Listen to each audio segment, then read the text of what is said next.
What if getting stronger with chronic illness isn't about lifting heavier, but listening better? In this episode, we talk about redefining strength from strength training and small, sustainable movement to flare days, modifications, and knowing when rest is actually the strongest choice you can make. If you've ever struggled with guilt around exercise, this conversation is for you. Welcome to the Spoonful Show. You're listening to The Spoonful Show, honest conversations about chronic illness, identity, and finding meaning, even when life changes everything. I'm Rachel, a chronic illness spoonie, and I'm really glad you're here. Let's get started. Welcome back to The Spoonful Show. I'm Rachel. I'm going to be guiding you through this episode today. How are you doing? I don't know about you, but I feel like that question can be very complicated. I have some people in my life that I can be honest and say, I'm struggling today, or I'm not feeling so well today. But I find that sometimes I'll just say, I'm okay, or I'm good, because it's just too much to tell them what it's actually like with the medications, side effects, and fatigue, and test results, and unknown answers. And so I wonder, do you find that you do that as well? That it's easier just to say I'm okay than it is to really let people in about how you're feeling? I'm interested in what you feel about that. Let me know in the comments or shoot me over a DM. Let me know that question, how are you? Is that easy for you to respond to? Today, we're talking about something that can feel complicated in the chronic illness community, getting stronger. When we hear the word strength, a lot of us think about lifting weights, pushing through, doing more. But living with chronic illness changes that definition. Strength might look like walking for 5 minutes. It might look like stretching. It may even look like meditation on a flare day. I'm joined today by Charu. You might remember her from episode 32 of the Spoonful of Strength podcast, where she shared her journey with autoimmune hepatitis and PBC. Today, we're expanding the conversation, not just about strength training, but what about getting stronger really means when your body has limitations. So this isn't about pushing past your capacity. It's about learning your body, honoring it, and finding movement and stillness that supports you. So let's get started. I've been really looking forward to this conversation today. I want to welcome in my guest, Charu. She's here to talk with me about getting stronger with chronic illness and what strength really means in the chronic illness community. You may remember Charu from our episode 32 of the Spoonful of Strength podcast, where she talked about her autoimmune hepatitis and PBC. That was a little while ago in October 2024. So welcome, Charu, to the podcast. Thank you for co-hosting with me today. Thank you, Rachel. I'm excited to talk about this. It's a topic close to my heart. Yes. Just to recap a bit, my name is Charu. I am a mom of 2 girls. One's in kindergarten now, one's in 3rd grade, and I have 2 overlapping autoimmune liver diseases, PBC and autoimmune hepatitis. And I'm still learning to manage life and motherhood with these illnesses. I've come a long way. My first autoimmune condition, PBC, was diagnosed 7 years ago. So I've learned a little bit. Autoimmune hepatitis is more recent, and I'm still working through it, still learning to cope. But I will, happy to chat about what I've learned so far. Yes, great. As everybody knows, with autoimmune diseases or chronic illnesses, it's never going away. So it's that constant. Yeah. It's the constant ebb and flows. So I really appreciate you being here and taking time out of your day to do this with me. So let's talk a little bit about strength. in the chronic illness community. I feel like, and I've been through this on my journey as well, of people sometimes think of strength as physical strength and being able to physically do things. And although we are going to talk a lot about physical strengths and ways that we can get stronger, there's also that strength of the mind as well. So what does strength mean to you? I think that it used to mean, push through, go. It used to mean rest later. You got to do what you got to do. Finish this project, finish this thing that you're working on. And it's changed a lot in the last several years because I can't go. It's just not possible anymore. So it's more about that balance. When can I push a little bit and when should I hold back?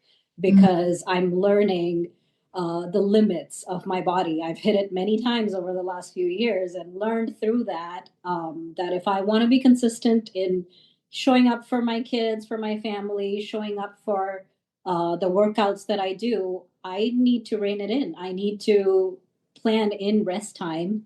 And that's what strength looks like right now, knowing when to stop, knowing when to rest. And it's a huge mindset shift, still working on it.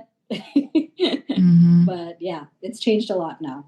You bring up a really good point about the balance, because that was something I struggled with shortly after I was diagnosed with MS. Was I feel all right today, so let me get everything done that I need to on my list.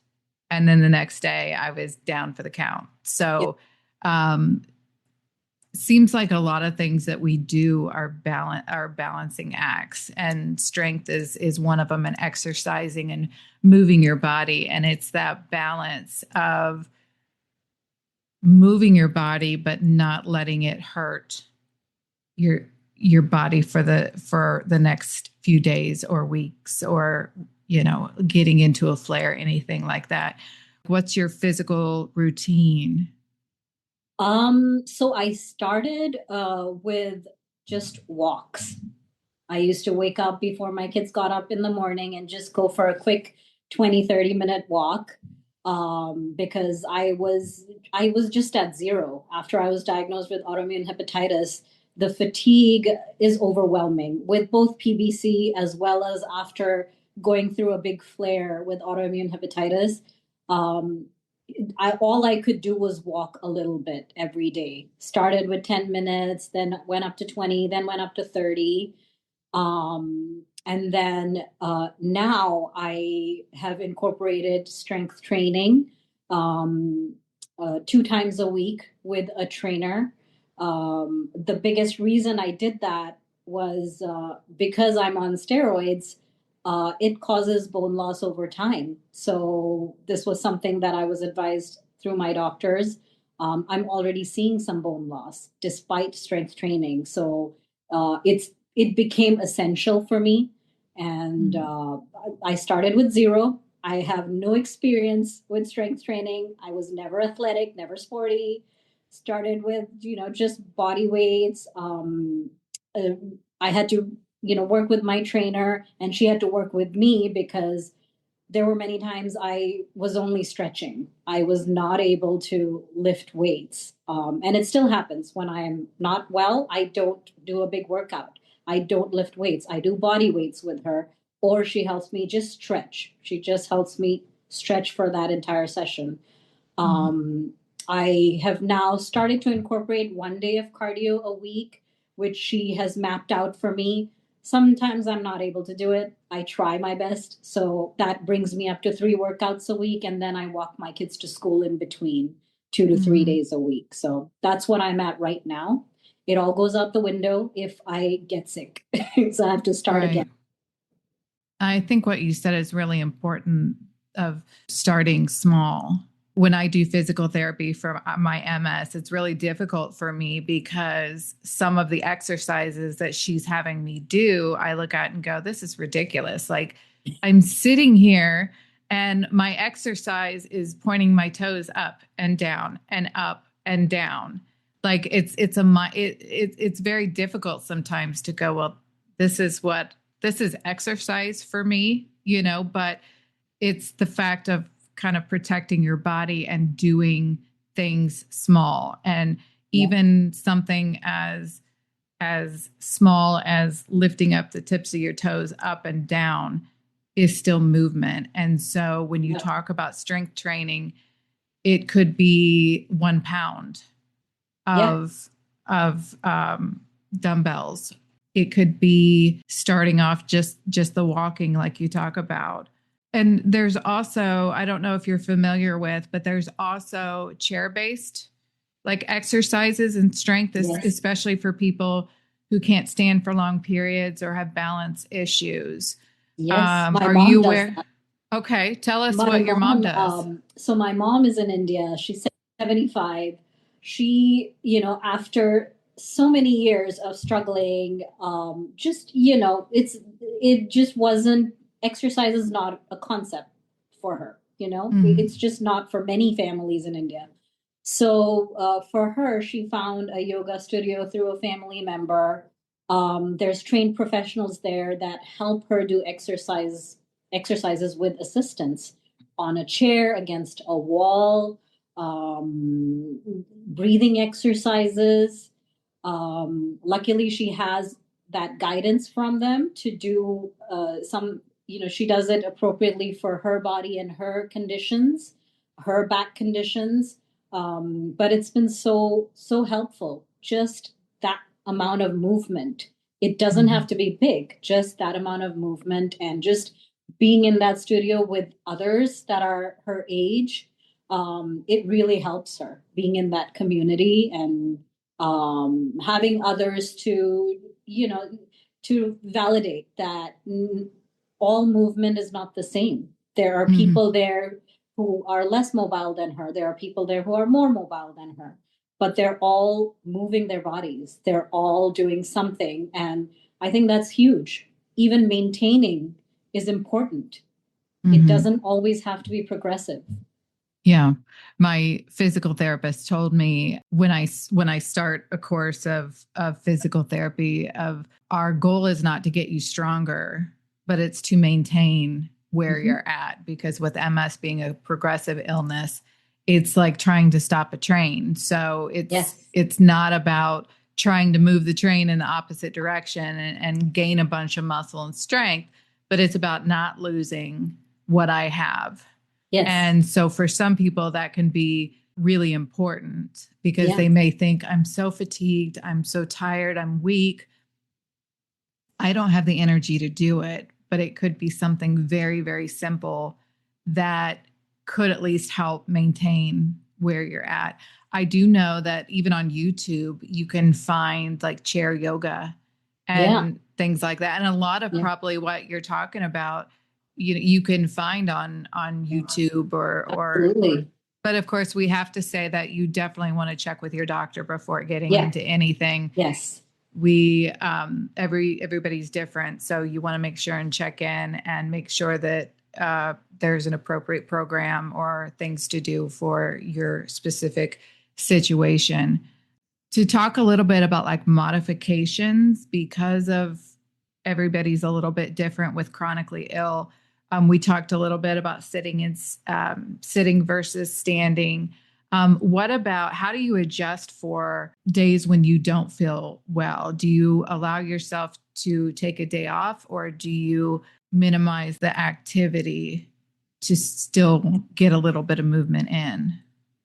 I think one of the things that has really calmed me down, because I used to feel a lot of guilt around, like, oh, I didn't walk today, I didn't strength train today, I'm down with whatever virus the kids have brought from school, I'm completely depleted, I'm just doing the basics, just like taking care of them, taking care of the cooking needs of the home and whatever household chores.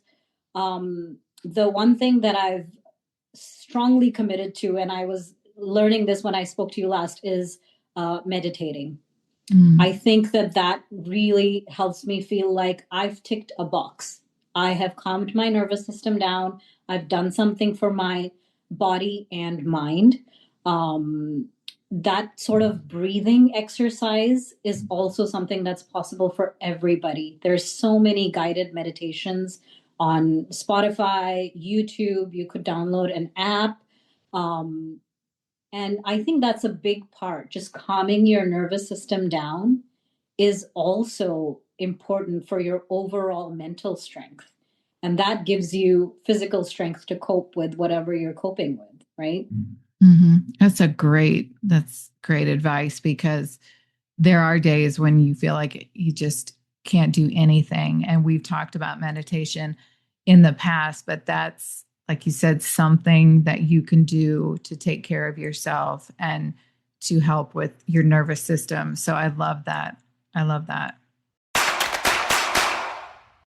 Are you looking for merch that speaks to your truth and makes you laugh? Spoonful of Strength has you covered, literally. From t-shirts and hoodies to mugs and magnets, every design is made for the chronic illness community with heart, humor, and a whole lot of strength. Funny? Check. Inspirational? You bet. Illness specific? Absolutely. And the best part? I can personalize any design or create a custom shirt for you for no extra charge. So whether you're laughing through the pain or wearing your diagnosis with pride, our designs are funny, fierce, and illness specific, because being chronically ill doesn't mean being chronically boring.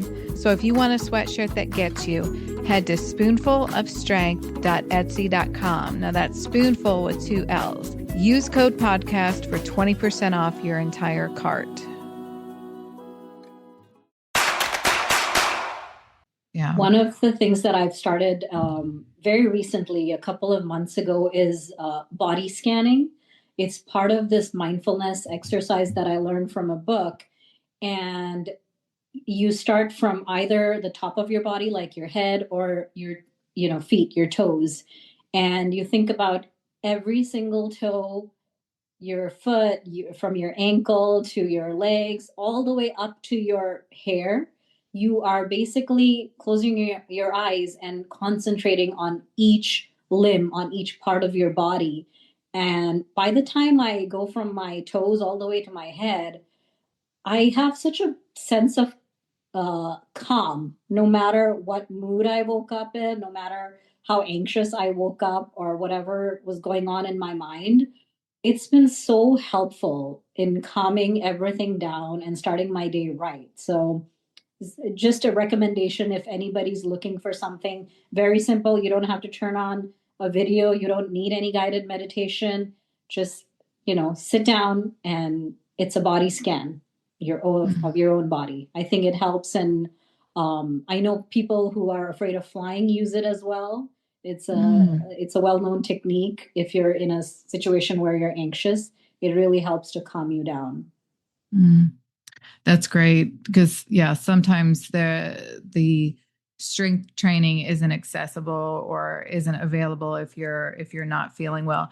My physical therapist taught me how to do like isometric holds. Mm-hmm. So my core is very, very weak. And so one of the things that I've done is just laying down and just practicing contracting those muscles and then relaxing them. And even things like that are not going to take away from the fatigue that you're feeling, but it takes very little to complete, but it's still something to work on your body. And to, again, I think, one of the things is that you said that I thought was really interesting was just the mindset of checking something off your list. And a lot of times we feel like if we don't feel good, that we're not getting anything done. And there has to be something, I have to do something today, because I can't just lay around all day and do nothing. And so even things like this that don't require a lot of energy is a good way to help your body, strengthen your body without requiring a lot of movement. So I love that, because there are days where you're like, I just can't. I think a lot of us have those days. We have it a lot more frequently than others do, right? Where you're just depleted. It happens with chronic illness. You're not just physically depleted. Sometimes you're overwhelmed with all the illness related stuff that's going on in your mind. Your mind's racing with what's going to happen. This is getting worse. That's not getting better. There's a lot of medication related changes, just a lot more going on that you need to cope with. And I think that, being just keeping your mind steady is huge for us with chronic illness. Yeah. I feel like people with chronic illness are so flexible. We have to be flexible in everything that we're not, right? And I'm not talking about being able to touch your toes. My fingers have not touched my toes in probably a couple decades, but neither have mine. But yeah, being adaptable, right? Yeah. And listening to your body. Yep. On the days when you're not feeling good, and knowing your body and what it can handle and what it can't, learning some of the limits, which is really hard to do. I struggled with that a lot in the years after my diagnosis of, like I said, trying to do so much and learning that balance of how much can I do without it affecting me tomorrow. And everybody's a little bit different. Yep. How do you manage that? Oh, I'm learning. I fail a lot. So I feel like initially I had my rests planned out for every afternoon. It was super clean. It's become messier now as my girls are getting older. They are, they're enrolled in activities. I am driving them around. There are definitely afternoons when I have my slumps. I feel like 2 p.m. onwards is the time when I usually get that big slump. It used to be worse, but I think the movement that I've been undertaking, the walking, the exercising, all movement counts. I think it gives you energy back. So I've gained back a lot of that energy I had lost through all the activity and movement I've been slowly able to incorporate. So that has really, really helped me. But I'm still learning. 2 weeks ago, I had a sinus infection. I was out for 2 weeks. I barely got any of, I had a few things on my list that I wanted to accomplish in January. That was in my mind. It did not happen. It felt really awful. But, I'm still learning to cope. I try to tell myself that if I don't recover now, I'm just going to be down for longer. So you just have to prioritize. I prioritize my kids and their needs, and then everything else, it happens when it happens. There's been things on my list for a couple of years now that need to be done around the house, but it is what it is. I am keeping my priorities in check. That's all I can do. For a lot of us, we have a lot of pain. I have a lot of muscle pain. I have a lot of stiffness in my body. And so my therapist has always said, because I'm the type of person that just wants to push a little bit harder. And she's always saying to me, don't do this exercise until it hurts. Do it until you just get a light stretch, because we don't want more pain and stiffness and all of that. So I feel like with a lot of us with pain, that it's really hard to move when it hurts. Yeah. But the idea of not moving until it hurts, but moving or stretching or doing an exercise until you feel the slightest bit of stretch is still helpful. And a lot of people, that must be a balance, right? That's something that you have to be very mindful of. And I think that that's one of the things that I became very in tune with my body. I'm sure you have too, because it's invisible. People don't see it, but you become in tune with your internal balance. Like, now I'm going off balance. I need to rein it in. I think that's really important to know. So it's great that you know when to stop. That this is going to go overboard now. Yeah. Yeah. And I think just overall, I think what we're talking about is just kind of honoring your body and finding that balance between not sort of giving up and letting what is to come, and fighting so hard that you're doing more damage, and learning how to kind of honor your body. I think that's a very important point. I think it's about that strength is not about pushing through the pain and going through it no matter what at all costs. I think you need to support your body where it's at today. Mm-hmm. And it's different for us. It might be different in a week, right? Things change for in chronic illness, things change fast and they change a lot. So I think being supportive of your body is a form of strength. You know that today you need this, and in a few days you'll be able to do something different with it. So I think that's important. So one of the things that I've used before are like resistance bands. Yeah. And you can get those from physical therapy. I think you can order them online too. And there's different strengths, I guess, yes. Different colors and different resistance, I should say. And those are really good to start out on the low side. And there's so many exercises you can do with resistance bands. You talked about, weights and adding weights. Obviously, physical therapy is a great one, especially if your insurance covers it. Talk to your doctor, because the people would be helping you based on your body, your disease. And I really appreciated the fact that they always had multiple sclerosis in their head when they're doing these for me. And they know specifically what's good for that, what to watch out for, and made sure that I didn't overdo it. Yeah.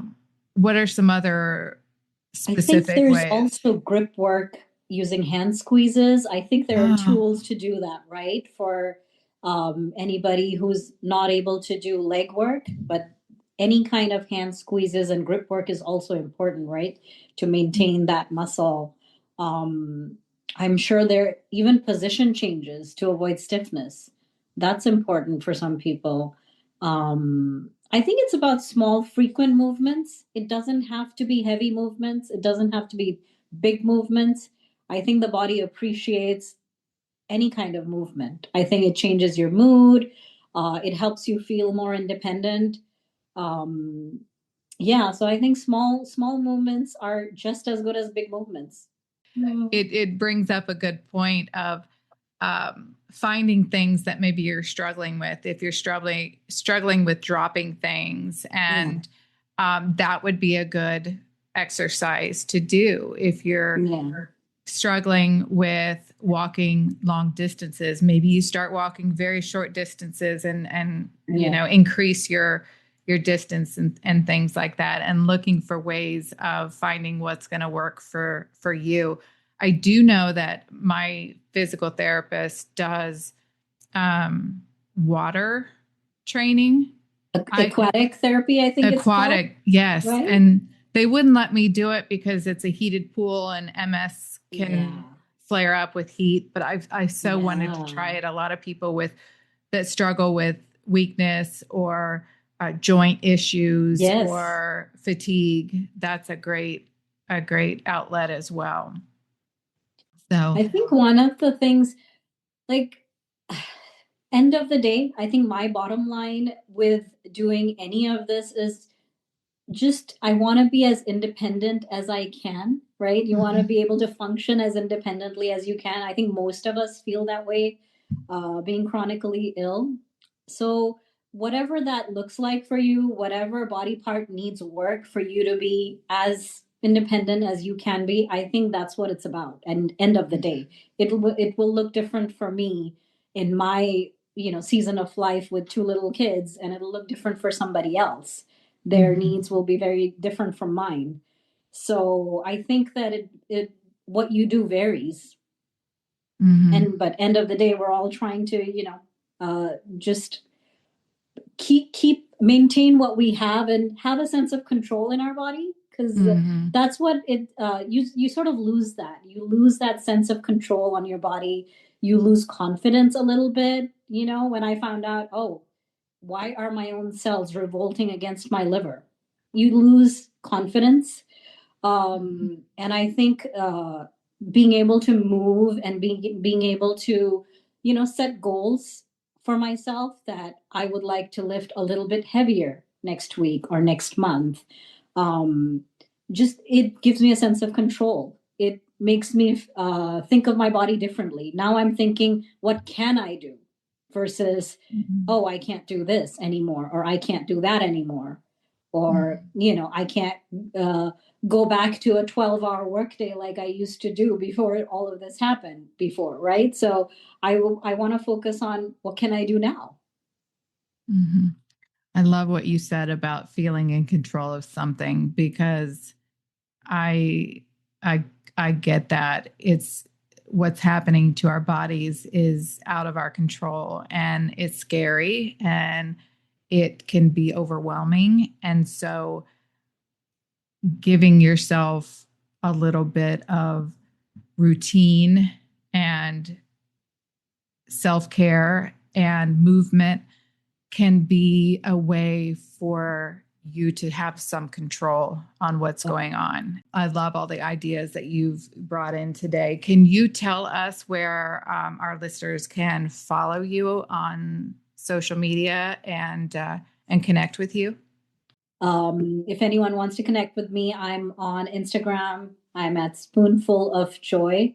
And we will put that in our Instagram and in our podcast description. So there'll be a link where they can go and see your Instagram page. So wonderful job, Charu. This has been fun. And I really appreciate you bringing this subject to me. And I think it's really important. I think that some of the things that you brought in are just really special in a way of not pushing weightlifting 100 pounds and all of that, but starting small and respecting your body. And so it's just been a pleasure to have you on today. Thank you. I'm so happy to be back. Oh, awesome. I want to thank Charu for sharing her experience and wisdom, and just thank her for being here. I'm so grateful to have her in the community, as I am so grateful for every one of you that's listening to this podcast. If there's one thing I hope you take away from this conversation, it's this. Getting stronger with chronic illness isn't about doing more. It's about what supports your body. Strength isn't one size fits all, and rest is not a failure. And I do have to say, make sure you check with your medical team before starting anything new. And remember that your worth is not measured by how much you can lift, how long you can walk, or how productive you are. I hope you enjoyed this episode, and I am so happy that you saved some spoons to be here with me today. So until next time, take care. Thank you for listening to The Spoonful Show. Follow the podcast so you never miss an episode. Leave a rating, review, and comment. Connect with me on Instagram at Spoonful of Strength and TikTok at spoonful.of.strength. Remember, that's spoonful with 2 L's. Shop customized t-shirts, sweatshirts, hoodies, mugs, and more on our Etsy shop at spoonfulofstrength.etsy.com and use code podcast for 20% off your entire cart.